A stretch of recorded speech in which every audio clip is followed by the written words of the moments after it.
नमस्कार, आप देख रहे हैं के न्यूज। मैं हूं आपके साथ सुनी चौहान। मुद्दे की बात में आपका स्वागत है। और आज जिक्र सीतापुर में बाढ़ का कहर।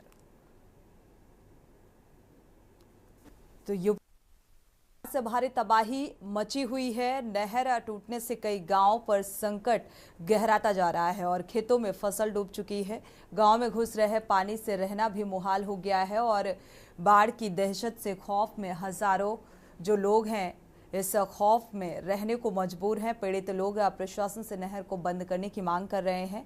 वहीं नहर पटरी कटान के बाद बने त्रासदी जैसे हालात के बीच सीतापुर के कटान प्रभावित इलाकों में जिला आयुक्त रोशन जैकब पहुंची हुई हैं और आयुक्त ने जिला अधिकारी अभिषेक आनंद को राहत बचाव और पटरी मरम्मत के कार्यों में तेजी लाने के निर्देश दिए हैं। आयुक्त रोशन जैकब ने अधिशासी अभियंता सिंचाई विशाल पोरवाल से राहत कार्यों की जानकारी ली और जलभराव से प्रभावित ग्रामीणों को सुरक्षित स्थान पर पहुंचाने और राहत सामग्री के वितरण के निर्देश दिए हैं। सर्वे कराकर क्षतिपूर्ति और मुआवजा तय करने के भी निर्देश दिए गए हैं। बैराज से जो डिस्चार्ज हो रहे पानी और मरम्मत के समय पानी को रोकने के लिए भी जिम्मेदारों से बात की गई और नहर के पानी को नदी में डाइवर्ट कैसे किया जाए इसको लेकर भी जिला मशीनरी को निर्देशित किया गया है।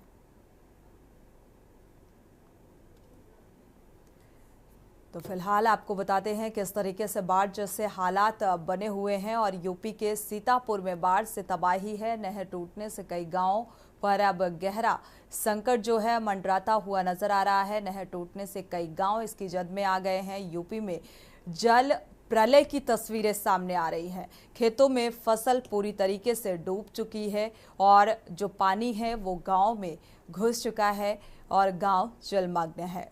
बाढ़ की दहशत से खौफ में हजारों लोग हैं, खौफ के साए में जीने को मजबूर हैं। ये सीतापुर गांव की तस्वीर सामने आ रही है जहां पर कटान के बाद गांव में बाढ़ जैसे हालात बने हुए हैं।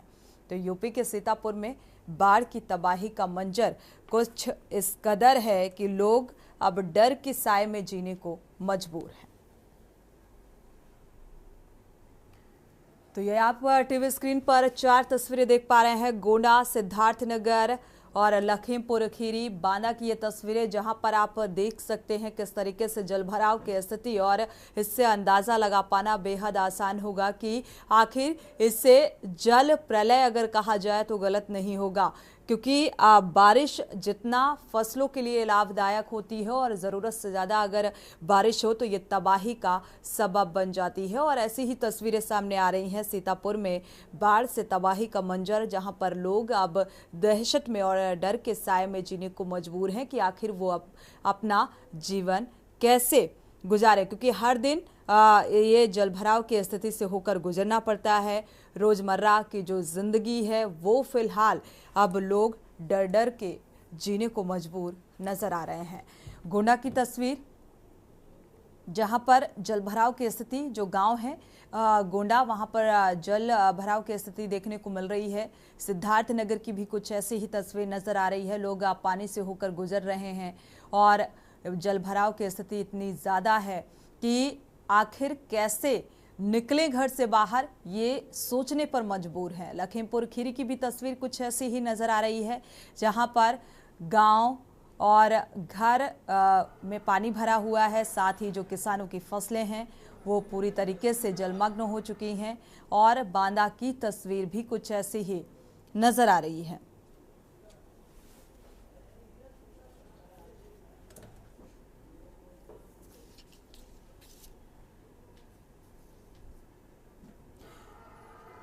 गोंडा और सिद्धार्थनगर का रुख कर लेते हैं कि जो जल भराव की स्थिति बनी है आखिर इससे कैसे निपटा जाए और प्रशासनिक स्तर पर क्या कुछ इंतजाम किए जा रहे हैं। राजेश शुक्ला गोंडा से संवाददाता जुड़े हुए हैं, पुरुषोत्तम दुबे सिद्धार्थनगर से जुड़े हुए हैं।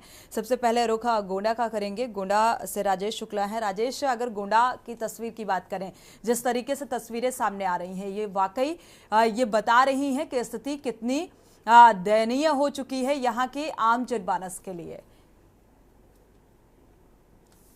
आपको बता रहे कि बारिश का पानी नहीं, ये बाढ़ का पानी है। जो पहाड़ों पे जब बारिश होती है तो जो बैराजों से पानी छोड़े जाते हैं तो वो पानी अपने यहाँ उत्तर प्रदेश में बांध के द्वारा आ जाता है। अब जो तरफगंज की तहसील की जो बेउंदा मांझा और नारायणपुर जो गांव है, और कर्नलगंज तहसील का तहसील का गांव नकहरा गांव है, वहां पे कल जनपद के जो अपर जिला अधिकारी कर्नलगंज तहसील के जो है वो मौके पर गए और देखे। अब देखने की बात तो अलग है, जब खबर चलती है, जब केएनयू ने कल प्रमुखता से इस खबर को उठाया तो वहां पे स्थानीय प्रशासन के लोग गए और वहां पे जा करके मौका मुआयना करके वापस आ गए। लेकिन बाढ़ के पानी जो है, पानी का जब स्तर कम होता है तो स्तर कम होने के बाद भीषण बीमारी फैलती है। लेकिन बीमारी फैलने की वजह यह है कि पानी का जब स्तर जाता है तो जीव गिरालू बनते, जो गंदे से फैलता है। तो वहां पे ना तो किट की व्यवस्था की, ना पर दवा छिड़काव की तक की कोई व्यवस्था की जा रही। और लोगों का कहना कि प्रशासन यहाँ तक पहुंचता ही नहीं है, और अभी तक के बेउदा मांझा में और नारायणपुर गांव में प्रशासन का कोई भी आला अधिकारी नहीं पहुंचा।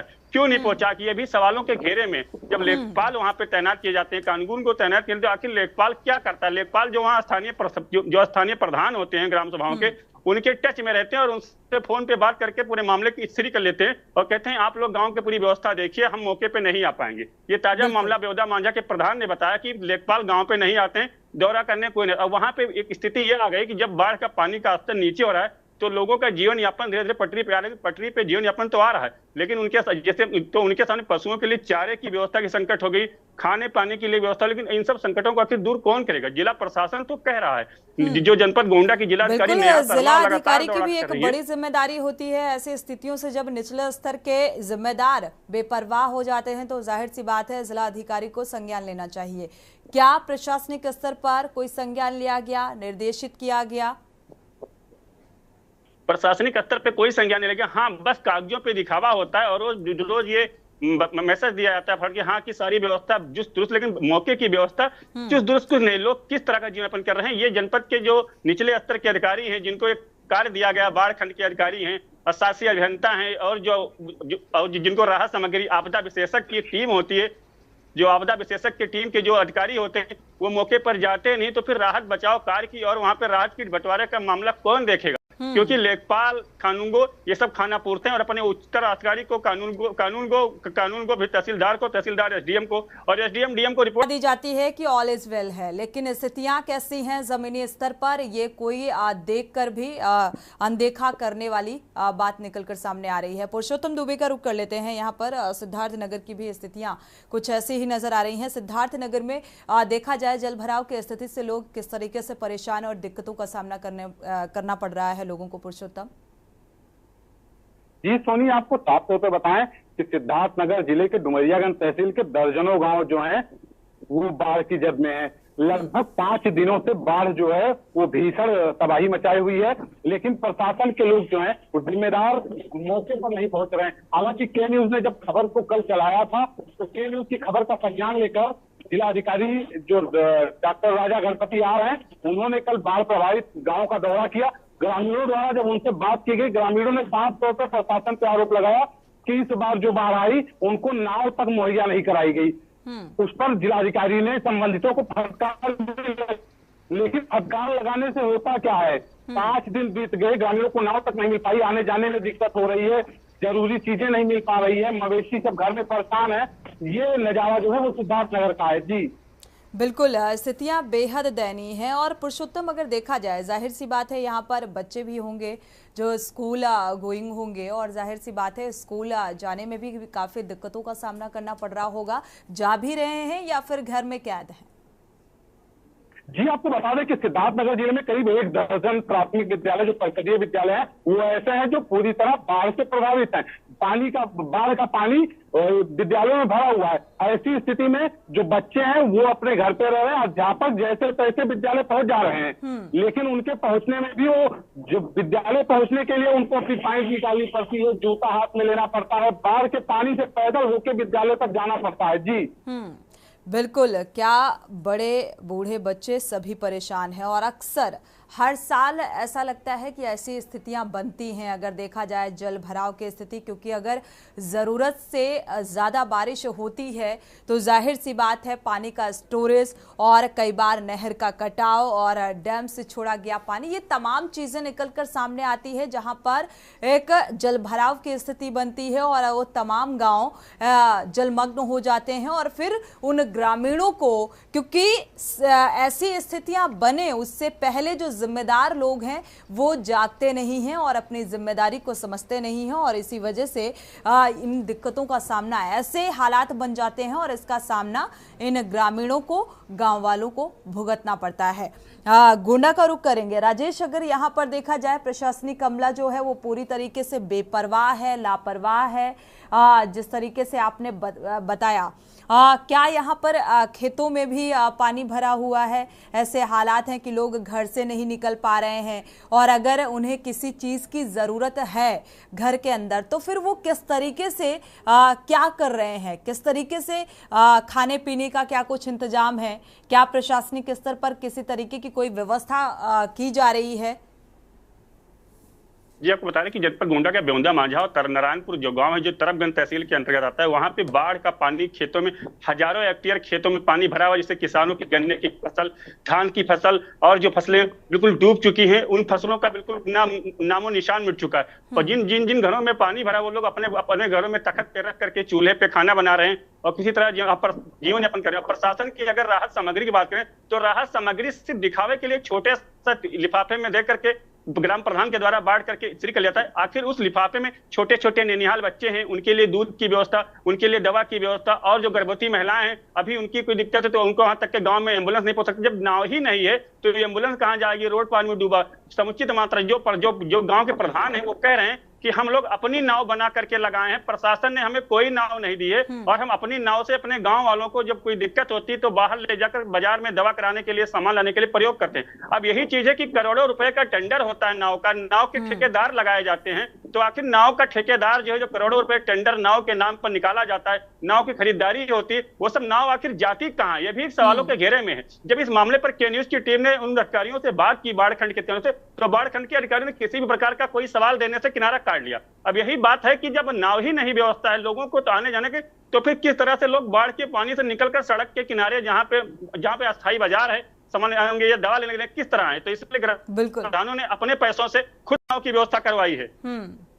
बिल्कुल, ये काबिले तारीफ है कि गोंडा में जो प्रधान हैं वो फिलहाल जिम्मेदारी निभा रहे हैं, लेकिन यहाँ पर व्यवस्थाओं के नाम पर करोड़ों का बजट तो पास कर दिया जाता है, लेकिन वो व्यवस्थाएं वहां तक मुहैया नहीं होती, या उन ज़मीनी स्तर तक लोगों तक ये व्यवस्थाएं पहुंच नहीं पाती हैं, और इससे ये जाहिर तौर पर ये साफ हो जाता है कि किस तरीके से बंदरबाट किया जा रहा है इस बजट का। संदीप का रुख कर लेते हैं। संदीप मिश्रा हमारे संवाददाता लखनऊ से जुड़ चुके हैं। संदीप, एक बार फिर से, क्योंकि बारिश तबाही बनती हुई नजर आ रही है, जिस तरीके से लगातार बारिश हुई और बारिश से अब नहर कटने की वजह से भी कई गांव जलमग्न हो गए हैं और जनजीवन पूरी तरीके से अस्त व्यस्त हो गया है। प्रशासनिक अमला अपनी जिम्मेदारी नहीं निभा रहा है, और वो लोग भी अब गायब नजर आ रहे हैं जो इन आम जनता के बीच पहुंचते हैं, वोट की अपील करते हैं। कहां गए वो लोग?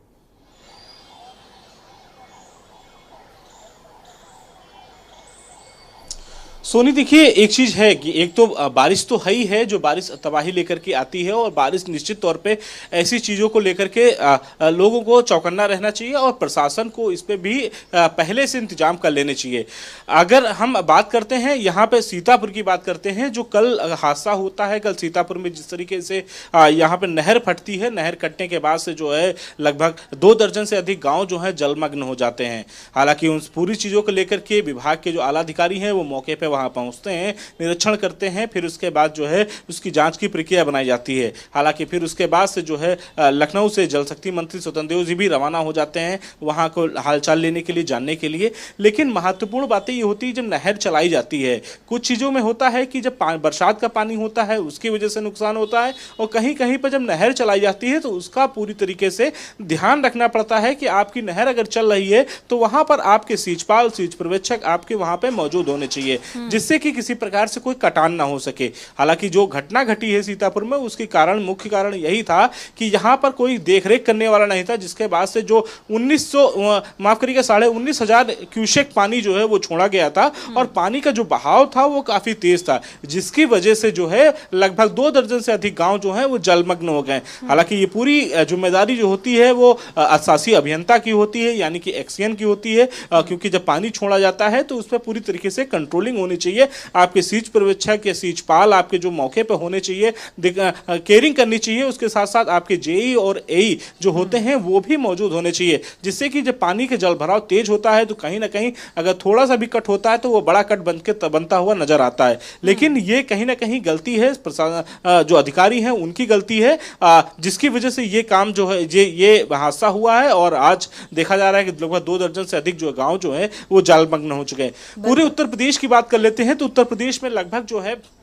24 ऐसे जिले थे जो संवेदनशील जिले थे जहां पर हर साल जो है बाढ़ का खतरा पहले से मंडराता है। हालांकि इसको लेकर के सरकार उत्तर प्रदेश के मुख्यमंत्री योगी आदित्यनाथ ने साफ तौर पर निर्देशित किया था कि बाढ़ की ऐसे जो संवेदनशील इलाके जिले हैं उन जिलों पर पहले से मॉनिटरिंग किया जाए और मॉनिटरिंग करते समय बाढ़ के बचाव कार्य के साथ साथ बाढ़ के कार्यों में भी पूरी तरीके से काम अधिकारी करते हुए नजर आए, जिससे किसी प्रकार से बाढ़ का जो खतरा होता है वो आम जनमानस ना झेल सके। लेकिन इन सब चीजों से अगर बात की जाए तो वो अधिकारी फिलहाल वो मुस्तैद दिखे नहीं। जमीनी हकीकत पर जो कागज के पन्नों पर मुस्तैद होते हैं वही कागज के पन्नों पर मुस्तैद रहे, लेकिन बाढ़ के जैसे बड़े खतरों को पूरी तरीके से बचते हुए नजर आए। हालांकि यही वजह है कि कई ऐसे उत्तर प्रदेश में जो जिले हैं जहां पर बाढ़ का पानी जो है वो लगातार गांवों में जा रहा है, लोगों के घरों तक जा रहा है, लोग जो है घर से बाहर नहीं निकल पा रहे हैं, रोडें जो है गायब हो चुकी हैं, पूरी रोडें। तो ये एक जो बड़ा कारण है वो साफ तौर पर इस तरीके का कारण है कि कैसे प्रशासन को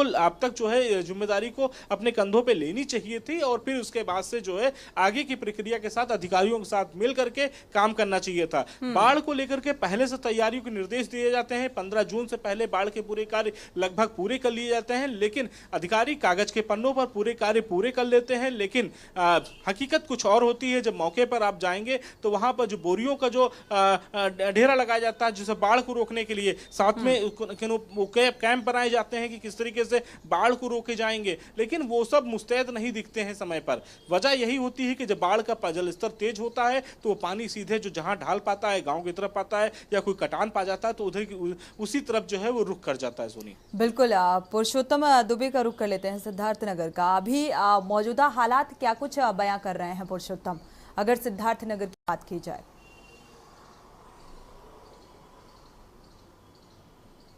अनम्यूट करिएगा जी।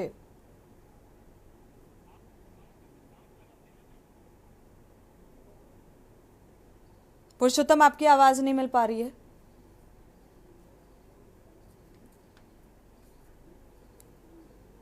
जी सोनी, आपको बताऊं कि जलस्तर में पिछले 2 दिनों से काफी गिरावट आ रही है और उसका ये नतीजा कि सड़कों पे जहां पानी भरा हुआ था सड़कें जो है अब सड़कों से पानी खिसक रहा है। लेकिन आपको साफ तौर से बताऊं कि कल जिलाधिकारी जब आए, खबर चलने के बाद उन्होंने संज्ञान लिया, जिन जिन गांवों में वो पहुंचे ग्रामीणों ने उनसे आरोप लगाया, डायरेक्ट प्रशासन पर उनका आरोप था कि प्रशासन ने अभी तक उनके लिए कोई व्यवस्था नहीं की। इस पर जिलाधिकारी के न्यूज की टीम ने बात भी किया। जिलाधिकारी ने बताया कि सिद्धार्थनगर जिले में कई जगह जो है वो बांध में गैप है, अभी भरा नहीं गया, उसके लिए टीमें बनाई गई हैं, जल्द ही उसका जो है कार्य पूरा कर लिया जाएगा। फसलों की जो क्षतिपूर्ति है उसके लिए भी स्थानीय प्रशासन को उन्होंने जल्द से जल्द रिपोर्ट बनाकर फसल नुकसान का जो जुर्माना होता है वो जिम्मेदारों को देने का निर्देश दिया। जी बिल्कुल, आकलन किया जा रहा है फिलहाल देखा जाए। राजेश शुक्ला का रुख कर लेते हैं गोंडा का। राजेश, क्या यहाँ पर किस तरीके से नुकसान हुआ, किस तरीके से किसान जो है जल भराव की स्थिति से परेशान हुआ, जो फसलें हैं वो डूबी, क्या इस बात का आकलन किया गया प्रशासनिक स्तर पर? मुआवजे का कोई जिक्र किया गया? जी, आपको बता दें जनपद गोंडा के जो तरफगंज तहसील के बेवंदा मांझा, नारायणपुर और कन्नलगंज का नकहरा गांव है, जहां पे बाढ़ का पानी चढ़ गया, लेकिन इससे किसानों की हजारों हेक्टेयर फसल डूब गई है। गन्ने की फसल है और धान की फसल है। गन्ने की फसल किसान की एक वो फसल होती है, जब गन्ना का सीजन चलता है तो किसान ये सोचता है कि 6 महीने बाद हमारा गन्ना तैयार होगा और अपनी बेटी की शादी, अपने घर का निर्माण करेंगे गन्ना पे, क्योंकि गन्ना का जो खेती होती है वो कैशलेस खेती होती है और धान जो होता है वो एक प्रकार से राशन होता है। तो किसान का गन्ने की फसल और धान की फसल डूब गई है, लेकिन अभी तक के जिला प्रशासन ने उन किसानों के फसलों का कोई भी आंकलन नहीं कराया, ना पर मौके पे कोई अभी गया आंकलन करने। इसी वजह से किसान के मन में एक वो भय बैठा कि हर बार ये बाढ़ का सिलसिला आता है, लेकिन हर बार किसानों को झुंझुना थमा दिया जाता है। फसलों का आंकलन नहीं किया था कि किस किसान का कितने हेक्टेयर फसल का नुकसान हुआ है, कोई आंकलन नहीं किया था और किसानों को राहत के नाम पे या कुछ बस झुंझुना देकर के मामले का स्त्री कर लिया था। और नया मामला ताजा भी बता रहे कि जब बेहुदा मांझा के गांव के प्रधान से बात हुई और नकारा के और नारायणपुर के, तो उन्होंने बताया कि लेखपाल आते हैं, खेतौनी और खसरा लेकर चले जाते हैं कि आपके फसल का जो नुकसान हुआ है उसका आंकलन करके आपको पैसा जब आएगा तब भेज जाएगा।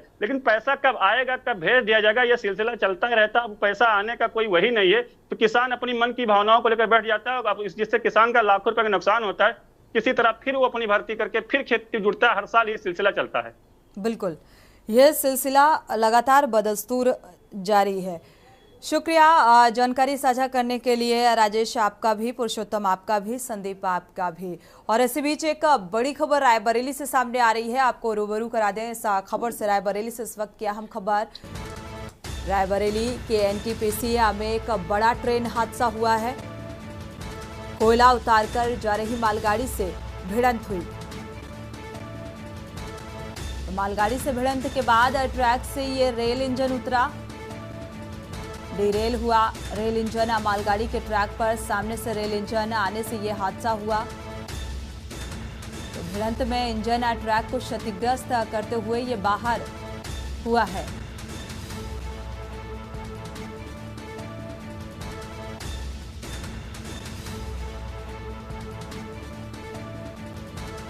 और हादसे में 2 लोग घायल हुए। तो रेल हादसों का जो आंकड़ा है वो लगातार बढ़ता हुआ नजर आ रहा है। पिछले कुछ दिनों में अगर देखा जाए तो लगातार रेल हादसों में बढ़ोतरी देखने को मिली है। कोयला उतार कर जा रही मालगाड़ी से ये भिड़ंत हुई रेल इंजन की।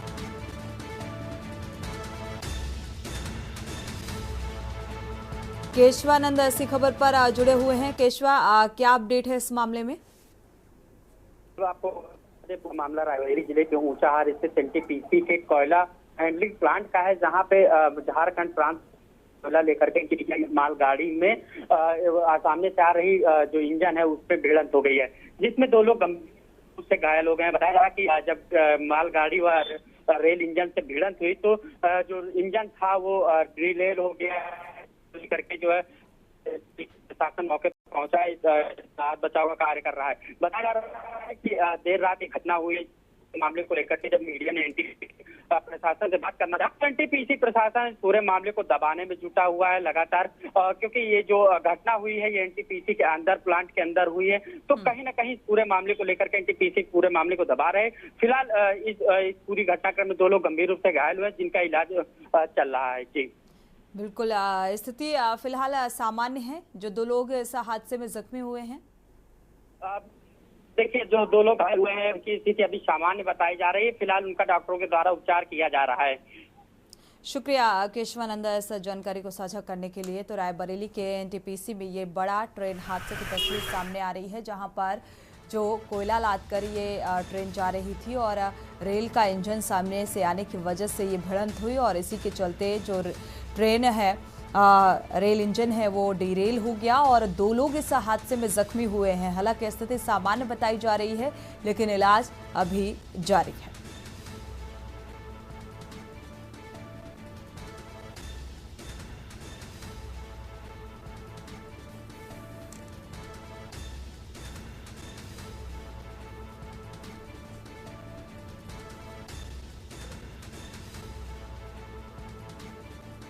और इसी खबर पर विनोद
इसी के साथ बुलेटिन में इतना ही। आगे खबरों के लिए आप देखते रहिए के न्यूज़ इंडिया।